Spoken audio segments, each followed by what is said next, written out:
என்னை விட பிரஜன் கிட்ட பயங்கர க்ளோஸா இருந்தவங்க அவங்க. சாண்ட்ராக்கு உண்மையில் என்னதான் பிரச்சனை? உங்க மேல தப்பு இல்லைன்னா திவ்யா நீ ஏன் என்ன இப்படி பண்ணிட்டு உங்களால 1 to 1 ஏன் உங்களால பேச முடியல? விக்ரம் தவறாக பார்த்தார் என்று சாண்ட்ரா சொன்னது எதனால்? விக்ரம் ஒரு ஸ்மைல் எனக்கு கொடுக்கறாருல, ஒரு தப்பான அர்த்தத்துல. ஹோஸ்டையே ரோஸ்ட் செய்த கண்டஸ்டன்ட்ஸ். வேற வந்து பப்ளிக்ல சொல்றா நம்மளால எதிர்த்து பேச முடியல, அவர் பேசினா நீ உட்காருன்றாரு. சாண்ட்ராவை வெளுத்து வாங்கிய கானா வினோத்.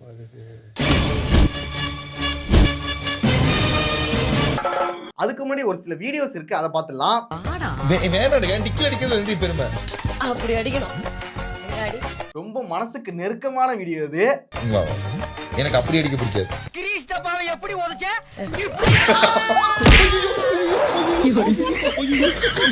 சபரி மட்டும் இந்த பாகுபாடே பாக்குறது இல்ல.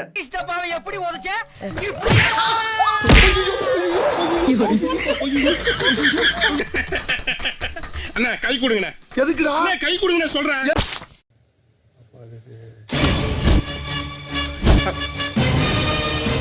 இந்த சம்பவம் எதனால நடந்துச்சுங்கிறதையும் பார்த்துடலாம். ஃபர்ஸ்ட் ஹோஸ்டை ரோஸ்ட் செய்த கண்டஸ்டன்ட்ஸ். வேற வந்து பப்ளிக்ல சொல்றா நம்மளால எதிர்த்து பேச முடியல, அவர் பேசினா நீ உட்காருன்றாரு. விஜய் சேதுபதி பத்தி நாம வெளியில நிறைய பேசிட்டு இருக்கோம், ஆனா உள்ள இருக்கிற கண்டஸ்டன்ட்ஸுமே பேசினா என்னடா பண்றது? அவர்கிட்ட கோவம் வந்துச்சுன்னா ஒன்னும் பண்ண முடியாது. விஜய் சேதுபதி பொறுத்த வரைக்கும் கண்டஸ்டன்ட சரியா பேசவே விட மாட்டாரு. அவங்கள ஒழுங்கா பேச விட்டாதானே அவங்களோட மைண்ட்ல என்ன இருக்கு, அவங்களோட பாயிண்ட் ஆஃப் என்னங்கிறது அவருக்கு தெரியும். இப்ப எஃப்ஜே டார்கெட் எஃப்ஜே மேல கோவம் வந்து வச்சுங்க, எஃப்ஜே நீ உட்காரு எஃப்ஜே. ஏதாவது ஒண்ணு பேச வந்தா டக்குன்னு ஆஃப் பண்ணிடுறாரு. அப்புறம் எப்படி அவங்களோட பிரச்சனையை பத்தி அவங்க சொல்ல முடியும்? அதனாலதான் இப்பெல்லாம் அவர் எது பேசினாலும் ஓகேண்ணா. இததான் நம்ம ரொம்ப நாளா சொல்லிட்டு இருக்கோம். அங்க இருக்கிற கண்டஸ்டன்ட்ஸுக்குமே அதான் ஃபீல் ஆயிருக்கு. நான் சாரி கூட சொல்றது இல்ல. சாரி சொன்னா இப்போ உங்க சாரி சொல்றதுக்காக சொல்லன்றாரு. என்னடா ஹோஸ்டே வச்சு செய்றீங்க? இல்ல அவங்களும் எவ்வளவு நாள் தான் பொறுத்துக்கிட்டே இருப்பாங்க? ஒரு நாள் சொல்லிதானே ஆகணும். டெக்கோரம் ஏன் மெயின்டைன் பண்ணேன்னு கேக்குறேன். டெக்கோரம் மெயின்டைன் பண்ண விடல, நான் கம்முன்னு தான் உட்காந்துருந்தேன். அதுல இருந்தா நான் வரணும். இதை விஜய் சேதுபதி கண்ணில் படும் வரை ஷேர் செய்யுங்கள்.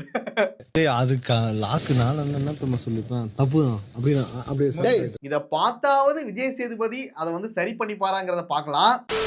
அடுத்து சாண்ட்ராக்கு என்னதான் பிரச்சனை தெரியுமா? தெரியுமா உங்களுக்கு?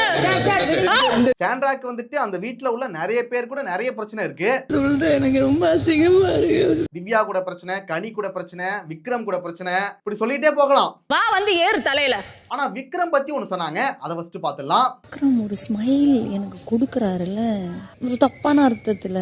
இந்த வைர நெக்லஸ பாதுகாக்கிற ஒரு டாஸ்க் ஒன்று போயிட்டு இருந்துச்சுல, அன்னைக்கு நைட்டு வந்து அந்த வைரம் காப்பாத்திட்டு இருந்தப்போ நான் மட்டும் தானே முழிச்சிருந்தது. அந்த டாஸ்க்ல பிரஜினும் திவ்யாவும் ஆப்போசிட் டீம்ல இருந்தாங்க.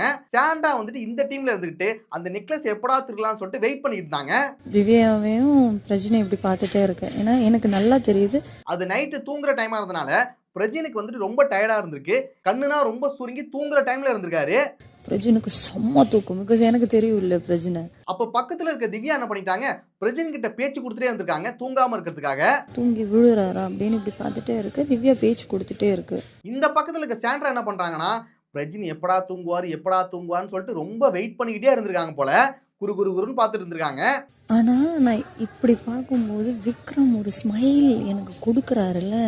சாண்ட்ரா வந்துட்டு பிரஜனையும் திவ்யாவையும் குருன்னு பாக்குறத விக்ரம் வந்துட்டு பக்கத்துல இருந்து பாத்துக்காரு போல. விக்ரம் ஒரு ஸ்மைல் எனக்கு கொடுக்கறாருல, அதுக்கு வேற மீனிங். அவரு பார்த்துட்டு ஒரு ஸ்மைல் ஒன்னு பண்ணிருக்காரு போல. அந்த ஸ்மைல் வந்துட்டு வேற மீனிங்கா இருக்கான். ஆமா பாத்தியா அப்படின்னு. உண்மையாவே எதுக்காக ஸ்மைல் பண்ணிருப்பாருன்னா, நீங்க என்னதான் நினைச்சாலும் அந்த நெக்லஸ் எடுக்கவே முடியாது அப்படின்னு சொல்லி ஸ்மைல் பண்ணிருப்பாரு. அவர் என்ன பண்றாரு பாத்தியா, ஒரு தப்பான அர்த்தத்துல. அத வந்துட்டு வேற மீனிங்ல இருக்கு. அவங்க 2 பேரும் பேசுறத பார்த்து ஒரு தப்பான அர்த்தத்துல அவர் எனக்கு சிரிக்கிறாரு. இதுல என்னடா தப்பான அர்த்தம் இருக்கு? எனக்கு புரியவே இல்ல. இல்ல ஒரு ஸ்மைலை வச்சு இவங்க எப்படி முடிவு பண்றாங்க அது வந்து தப்பான அர்த்தம் இருக்கு? என்ன இது? I felt so. ஒருவேளை இவங்க தான் தப்பா யோசிக்கிறாங்களா? ஓ, இவங்களுக்கு ஒருவேளை அந்த தாட் இருக்கா அப்படின்னு தான் எனக்கு தெரியல. மீனா இருந்தது எனக்கு, என்னடா இப்படி இருக்காது சாண்ட்ரா. ஓகே, விக்ரம் மேல தப்பு கிடையாது, இவங்க தான் தப்பா நினைச்சிருக்காங்க. அமித் அதுக்கப்புறம் புரிஞ்சுக்கிட்டாரு. அது கூட இருக்கலாம், பட் அதுக்கப்புறம் அமித்தே சொல்லிட்டாரு, நீங்க அந்த மாதிரியா நினைக்காதீங்க, அவர் அப்படி பண்ணிருக்க மாட்டாரு. எனக்கு ஒரு மாதிரியா தோணிடுச்சு அப்படிங்கறத டேரக்டா அடிச்சு விட்டுட்டாரு. பாத்தீங்களா நண்பர்களே, ஒரு சின்ன ஸ்மைல் தான், அதை வச்சு இவங்க என்னென்ன கிரியேட் பண்றாங்க. இன்னும் இந்த ஆள் இப்படின்னா நான் அப்புறம் பெட்ஷீட் இப்படி போட்டுட்டு திரும்பி படுத்தார். உங்களுக்கு ஒருவேளை தப்பா தோணுச்சுன்னா அதை டைரக்டா விக்ரம் கிட்டே நீங்க கேட்டிருக்கலாம்ல. அதை தான் சாண்ட்ரா பண்ணவே மாட்றாங்க. திருப்பி படுத்துட்டு திரும்பி நான் பார்த்தேன். திவ்யா கூட ஒரு பிரச்சனைனா திவ்யாட்ட டைரக்டா சொல்ல மாட்டாங்க. உட்கார்ந்து நீங்க ரெண்டு பேரும் தனியா பேச விருப்பம் இல்லனா கனி கிட்ட ஒரு பிரச்சனைனா கனி கிட்டயும் டைரக்டா சொல்ல மாட்டாங்க. எதுக்கு நான் வந்து பதில் சொல்றேன்? எனக்கு அத பண்ணாம மத்தவங்க கிட்ட என்னென்னமோ சொல்றது கேவலமா இருக்கு. அந்த லேடி கிட்ட நான் பல வாட்டி சொல்லிருக்கேன். உண்மையாவே போன வாரம் வியானா போனதுக்கு இவங்க போயிருக்கலாம்டா. போயிருந்தா சந்தோஷமா இருந்திருக்கும். எனக்கு மட்டும் இல்ல, உங்களுக்கும் சரி, சாண்ட்ராக்குமே அது நல்லது. ஏன்னா அவங்க இருக்க அவங்க தான் ரொம்ப எக்ஸ்போஸ் ஆகிட்டே இருக்காங்க. பிரஜனும் திவ்யாவும் அவங்க 2 பேரும் பேசிட்டு இருக்கு நைட்டு. ஓகேவா, இப்பதான் புரியுது திவ்யா மேல இவங்க ஏன் இவ்வளவு காண்டா இருக்காங்கன்னு. ஏற்கனவே ஒரு டவுட் இருந்துச்சு, இருந்தாலும் இப்ப கிளியர் ஆயிட்டு. பிரஜனா சீரியஸ்லி எனக்கு தெரியல அவங்க ஏன் அப்படி இருக்காங்கன்னு. திவ்யா பண்றது உங்களுக்கு பிடிக்கல, திவ்யா கூட ஒரு பிரச்சனைனா டைரக்டா திவ்யா கிட்ட வந்து பேசிருக்கலாம்ல. நீ இப்படி பண்ணது பிடிக்கல, நீ இப்படி பேசுனது பிடிக்கல, இதனாலதான் உங்ககிட்ட நான் பேசல, இதனாலதான் உன் மேல கோவமா இருக்கேன் அப்படிங்கறத டைரக்டா அவங்க கிட்டே சொல்லிருக்கலாம்ல. பிடிக்கலன்னா மூஞ்சி மேல சொல்றீ, மூஞ்சி மேல. நிறைய டைம் திவ்யா வந்துட்டு பேசணும்னு ட்ரை பண்றாங்க, ஆனா சாண்ட்ரா வந்துட்டு அதுக்கான இடமே கொடுக்க மாட்டாங்க. உங்க மேல தப்பு இல்லைனா திவ்யா நீ ஏன் என்ன இப்படி பண்ணிட்டு உங்களால 1 to 1 ஏன் உங்களால பேச முடியல? அததான் இன்னைக்கு கானா வினோத்துமே விக்ரம் கிட்ட சொல்லிட்டு இருந்தாரு. நீங்க வந்து இந்த கண்ணீரை வந்து கையில எடுத்துன்னு வந்து ஒருவேளை சாண்ட்ராவாலேயே சொல்ல முடியாத பிரச்சனையா இருக்குமா அப்படிங்கறதான் தெரியல. இவ்வளவு பேர் பாக்குற ஒரு ஷோல நீ பண்ற வேலையே இது. பாப்போம், இந்த டான்ஸ் மராத்தான் டாஸ்க் மூலமா 2 பேரும் இப்ப பேசிட்டு இருக்காங்க. கமிட் பண்ண தப்பு நின்னுகிட்டு கவுண்ட் பண்ணது. ஆமா, இன்னொன்னு அவங்க பாக்குறாங்க இவங்க. ஆனா இவங்க 2 பேரும் பேசாம இருந்தாலே நல்லா தான் இருக்கும். முக்கியமா திவ்யாக்கு நல்லா போயிட்டு இருக்கு, அதுக்கு எடுத்துக்காம இருந்தா சரி. பாரு கபிலா, இந்த துஷ்டன் விட்டு தூரம் போ, எல்லாம் தஞ்சால சரியா போடும். அடுத்து சாண்ட்ராக்கு கனிக்கு ஒரு பிரச்சனை ஒன்று போயிட்டு இருந்துச்சு. எவ்ரி டைம் இங்க கப் எதுவுமே இல்லாம வச்சுக்கலான்றது, அதனால தான் கனி வந்துட்டு குடிச்ச காஃபி கப் வந்து கழிவைங்க தான் சொல்லுவாங்க. வாஷ் பண்ணிட்டு இருந்தனால நான் இதுக்கு மேல வச்சுட்டு. அதுக்கு கனியோட மூஞ்ச பார்த்து பேசாம வினோத்தோட மூஞ்ச பார்த்து பேசிட்டு இருப்பாங்க. அந்த இடத்துல கனியை வந்துட்டு சுத்தமா மதிக்கவே மாட்டாங்க. வீட்ல தானே இருக்கோம், நான் அவங்க மூஞ்சி பார்த்து அவங்க கிட்ட தானே பேசுறேன். என்னடா நம்ம வந்து சாண்ட்ரா கிட்ட பேசுறோம், ஆனா சாண்ட்ரா வந்துட்டு நம்ம மூஞ்ச பார்த்து பேசாம வினோத்தை பார்த்து பேசிட்டு இருக்காங்க. நம்மள சுத்தமா மதிக்கவே மாட்டாங்களே. பேசிக் மேனர்ஸ் அது வேணும்னு நினைக்கிறேன் நானு. சை, அதுக்காக தான் சைன்னு ஒரு வார்த்தை சொல்லுவாங்க. சை, அதுக்கு சாண்ட்ரா ஒரு நாடகம் வச்சாங்க பாருங்க. எப்பா தூளெல்லாம் சொல்றேன், எனக்கு ரொம்ப அசிங்கமா இருக்கு. அரக்கி சாண்ட்ரா அதுக்கு சீன் எல்லாம் சொல்றது எவ்வளவு கேவலமா இருக்கு. செய்யோ சீவோ எல்லாம் ஒண்ணுதானே. சீன்னு ஒரு வார்த்தை சொன்னதுக்காக தான் இவ்வளவு பெரிய நாடகம். ஆனா இதே சாண்ட்ரா தான் சுபியை வந்துட்டு டாகுன்னு சொன்னாங்க, கனியை வந்துட்டு கிளவி, சைக்கோ, அந்த லேடி, இவ இந்த மாதிரிலாம் சொன்னாங்க. ஆனா இப்ப பாத்தீங்கன்னா சீன் சொன்னதுக்கு இப்படி ஒரு நாடகம். இந்த ஷோல வந்து என்ன இவங்க சொல்லி கொடுக்குறாங்க, இந்த மாதிரி ஒரு தேர்ட் ரைட் சீப்பான ஒரு லாங்குவேஜா. இதுக்கு முன்னாடி இவங்க என்னென்ன பண்ணிருக்காங்க, என்னென்ன பேசிருக்காங்க எல்லாமே நமக்கு தெரியும். ஆனா இவங்க இப்படி பேசுறாங்க பாத்தீங்களா, அதான்டா எனக்கு சிரிப்பா இருக்கு. இந்த மாதிரி ஒரு தேர்ட் ரைட் சீப்பான ஒரு லாங்குவேஜா. இதுனா ஆண்டவனுக்கே எடுக்காதுடா. போயிட்டாங்க. யார்கிட்ட சார் சொல்றீங்க? உங்ககிட்ட தான் போயிட்டாங்க. என்கிட்டயா? போயிட்டாங்க. நான் எதுக்கு போயிட்டு வரணும்? போயிட்டாங்க தம்பி. எதுக்கு சார்? இந்த பிரச்சனையை தலையா இருக்கிற கானா வினோத் வந்துட்டு சமாதானப்படுத்த எவ்வளவு ட்ரை பண்ணுவாரு. ஆனா சாண்ட்ரா வந்துட்டு கடைசி வரைக்கும் புரிஞ்சிக்கவே மாட்டாங்க. நியாயமா இப்ப கேக்குறேன்னா தப்பா கேக்குறேன் இல்ல, எனக்கு தெரியல அதனால தான் கேக்குறேன். நான் இன்னும் சரி சார் எனக்கு கரெக்டா படல. அப்பதான் பேசிட்டு இருக்கும்போது சாண்ட்ரா வந்துட்டு காலை தூக்கி காட்டுவாங்க.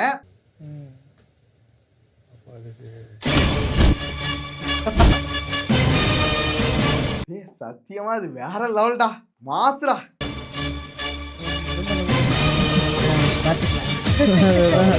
நான் கூட இதை வந்துட்டு யதார்த்தமா தான் பண்ணாருன்னு நினைச்சேன். ஆனா அதுக்கப்புறம் தான் சொல்லுவாரு வேணும்னு தான் பண்ணிருக்காரு.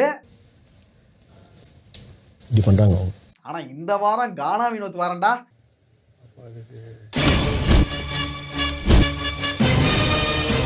விஜய் சேதுபதி சொன்ன பிறகு அதை கரெக்டா புரிஞ்சுக்கிட்டு இந்த வாரம் சூப்பராவே விளையாடிட்டு இருக்காரு. இந்த பிரச்சனையை பொறுத்த வரைக்கும் சாண்ட்ரா வந்துட்டு தேவையில்லாம ஒரு சீன் கிரியேட் பண்ணாங்க, ஒரு சிம்பத்தி ஒன்னு கிரியேட் பண்ணாங்க. இதெல்லாம் ரொம்ப ஓவராமே. பிரஜின் எவிக்ட் ஆனதுல இருந்தே இதான் பண்ணிட்டு இருக்காங்க. என்னை விட பிரஜன் கிட்ட பயங்கர க்ளோஸா இருந்தவங்க அவங்க. என்னோட புருஷன் வெளியில போயிட்டாரு, நான் தனியா தான் இருக்கேன், நான் ரொம்ப பாவம், நான் ரொம்ப தனிமையில இருக்கேன் அப்படிங்கிற மாதிரி ஒரு சிம்பத்தி கிரியேட் பண்ணிட்டே இருக்காங்க. அது பாக்குறதுக்கு நல்லாவே இல்ல, பச்சையா தெரியுது. அவங்க கிட்ட இருந்து தயவு செஞ்சு பிரஜினோட சட்டையை புடுங்கடா. அவர் எவிக்ட் ஆகி போனதுல இருந்து அந்த சட்டையை விடவே மாட்டாங்க. எங்கெங்க போயிட்டாரு? எவிக்ட் ஆகி வீட்டுக்கு தானங்க போயிருக்காரு, குழந்தைங்க கூட தாங்க இருப்பாரு. அதுக்கு ஏன் நீங்க இவ்வளவு பெரிய சிம்பத்தி ஒன்னு கிரியேட் பண்ணிட்டு இருக்கீங்க? அவரை விட்டு நீங்க பிரிஞ்சதே கிடையாதா? என்னடா இது ஒரு கேம் தானடா. அது மட்டும் இல்லாம இது எல்லாமே டிராமான்னு அவங்க வாயாலே நீங்க சொன்னாங்க பாத்தீங்களா? எப்படா இந்த கதவு திறக்க நான் வெளில போவேன்னு இருக்கு. பிரஜின் எவிக்ட் ஆகி வெளியே போகும்போது அவரு போறதுக்கு முன்னாடி இவங்க ஓடி போனாங்களே, அது எல்லாமே டிராமாங்கிறத இன்னைக்கு தான் சொன்னாங்க. அப்படி இல்ல, எப்படா 106 நாள் முடியும் வெளில போலாம் அப்படி சொல்றேன். அது டிராமாங்கிறது நமக்கு ஆல்ரெடி தெரியும். ஆனா அவங்க வாயாலே ஒத்துக்கிட்டது நல்லா இருந்துச்சுடா. கதவு திறந்து வெளில போனா அன்னைக்கே போயிருப்பேன். ஆமா, இத்தனை நாள் நீங்க பண்ணது எல்லாமே டிராமாவா? கதவு மூடி நீ எல்லாரும் ஒரு வழி பண்ணிட்டு தான் போவேன் நான். அமித் வேற பாவம் இந்த சாண்ட்ரா கிட்ட மாட்டிக்கிட்டு இந்த வாரமும் ஸ்பாயில் பண்ணிட்டு போல. அமித் அத பாத்துட்டு இருக்காரு. we know that this is very bad. ஏன் இந்த அமித் வந்துட்டு இந்த டாக்ஸிக் குரூப் கூடயே சேர்ந்துட்டு இருக்காருன்னு தெரியல. பொதுவா கேக்குற ஒரு ஹியூமனா ஒரு மனுஷனா கேக்குற நீங்க வந்து அதெல்லாம் அப்படிலாம் அந்த மனுஷனுக்கு யாராவது சொல்லி புரிய வைங்க, புரிஞ்சிக்கவே மாட்டாரு. This is literally very bad. Don't do this. நீங்க ஒரு விஷயம் கவனிச்சீங்களா? சாண்ட்ராக்கும் திவ்யாவுக்கும் பிரச்சனை வரும்போதும் சரி, சாண்ட்ராக்கும் கனிக்கும் பிரச்சனை வரும்போது சரி, அந்த பிரச்சனையை சால்வ் பண்றதுக்காக நிறைய பேர் பேசுறாங்க. இப்போ உங்களுக்கு தெரியுதா, இது எங்களுக்கு புரியல. அமிதா இருக்கட்டும், கானா வினோதா இருக்கட்டும், சுபிக்ஷாவா இருக்கட்டும், அப்புறம் விக்ரமா இருக்கட்டும், இது மாதிரி நிறைய பேர் ட்ரை பண்றாங்க அந்த பிரச்சனையை சால்வ் பண்றதுக்காக. பெரிய விஷயம் உங்களுக்கு அப்படி குழந்தைங்க பாத்துட்டு இருக்காங்க. ஆனா ஒரே ஒரு ஆள் மட்டும் கூடவே இருந்துகிட்டு நல்லா எண்ணெயை ஊத்திக்கிட்டு அந்த பிரச்சனையை வந்து எரிய விட்டுக்கிட்டே இருக்காங்க. அது யாருன்னா உங்களுக்கே தெரியும், நம்ம நடன புயல் பார்வதி. பாருங்களேன், சாண்ட்ரா கூடவே இருக்காங்க. அவங்க நினைச்சா கண்டிப்பா அந்த பிரச்சனையை சால்வ் பண்றதுக்கு நிறைய ட்ரை பண்ணிருக்கலாம். திவ்யாவையும் சாண்ட்ராவையும் பேச வச்சிருக்கலாம், இல்ல அப்படி இல்ல இப்படி இல்லன்னு சொல்லிட்டு அவங்களோட பாயிண்ட் ஆஃப் சொல்லிருக்கலாம். ஆனா கடைசி வரைக்கும் அந்த பிரச்சனை வந்துட்டு முடியவே கூடாது, கடைசி வரைக்கும் இவங்க சேரவே கூடாது, அந்த பிரச்சனை நடந்துகிட்டே இருக்குங்கிறதுக்காக பார்வதி நிறைய ட்ரை பண்ணிட்டு இருக்காங்க. கொஞ்சம் கூட அறிவில்லாம பேசிட்டு இருக்காங்க. I know இங்க பாரு. எப்பாடே பரவாயில்ல, சாண்ட்ரா மாதிரி ஒரு ஆளுகிட்ட பார்வதி இருந்தா நல்லதுதான். அந்த கனி சிரிக்கிறதும் சத்தியமா சொல்றேன், அவங்க கேங்ல இருக்க திவ்யாவே எழுந்து உட்கார்ந்துட்டு இருக்கான். இருந்தாலும் சாண்ட்ரா வந்துட்டு ஒரு நடிப்பு அரக்கிதான், அதுல எந்த ஒரு மாற்றமும் கிடையாது. பார்க்கலாம், இந்த வாரமாச்சும் அவங்க வெளியில போயிடுவாங்கன்னு நினைக்கிறேன். எல்லாரும் ஃப்ரீஸ். தயவு செஞ்சு இந்த ஃப்ரீஸ் டாஸ்க் வரதுக்கு முன்னாடி அவங்களை வெளியில அனுப்பிடுங்கடா, நம்ம காலில் கூட விழுறேன்டா. ஒன்றும் இல்லை, அடுத்த வாரத்துக்கு ஒத்திகை பார்த்தேன். அடுத்த வாரம் தான் இந்த ஃப்ரீஸ் டாஸ்க் நடக்க போகுது. அது மட்டும் இல்லாம இந்த டான்ஸ் மாரத்தான் டாஸ்க்ல எந்த டீம் ஜெயிக்குதோ வெற்றி பெற்ற அணியிலிருந்து ஒரு நபரோட ஃபேமிலி, அந்த டீம்ல உள்ள ஒரு ஆளோட ஃபேமிலி மட்டும் 24 hours வந்து பிக் பாஸ் வீட்டுக்குள்ள இருக்கலாமா. 24 hours இந்த வீட்டில் தங்குவாங்க. அது சொல்லும் போது சாண்ட்ரா வந்துட்டு கண் கலங்கியோட ஒரு சிம்பத்தி ஒன்று கிரியேட் பண்றாங்க. அதுக்கு முன்னாடியில இருந்து ஃபேமிலியை பிரிஞ்சு நிறைய பேர் அந்த வீட்டுக்குள்ள இருக்காங்க. சாண்ட்ரா வந்துட்டு வயல்கால தான் பிக் பாஸ் வீட்டுக்குள்ள வந்திருக்காங்க. அது மட்டும் இல்லாம ஹஸ்பண்டையும் கூட அழைச்சிட்டு வந்தாங்க. இவங்க வந்துட்டு ஃபீல் பண்றாங்க 24 hours இந்த வீட்டில் தங்குவாங்க. அப்ப அதுக்கு முன்னாடியில இருந்தே பிக் பாஸ் வீட்டுல இருக்காங்களே, அவங்களுக்கு எப்படி இருக்கும்? ஒருவேளை சாண்ட்ரா டீமே ஜெயிச்சா கூட கானா வினோத்தோட டீம் வந்து 24 hours இருந்தா நல்லா இருக்கும். இந்த போட்டியில வின் பண்றானி. ஓகே நண்பர்களே, அவ்வளவுதான் வீடியோ. நெக்ஸ்ட் ஒரு முக்கியமான வீடியோல பார்க்கலாம்.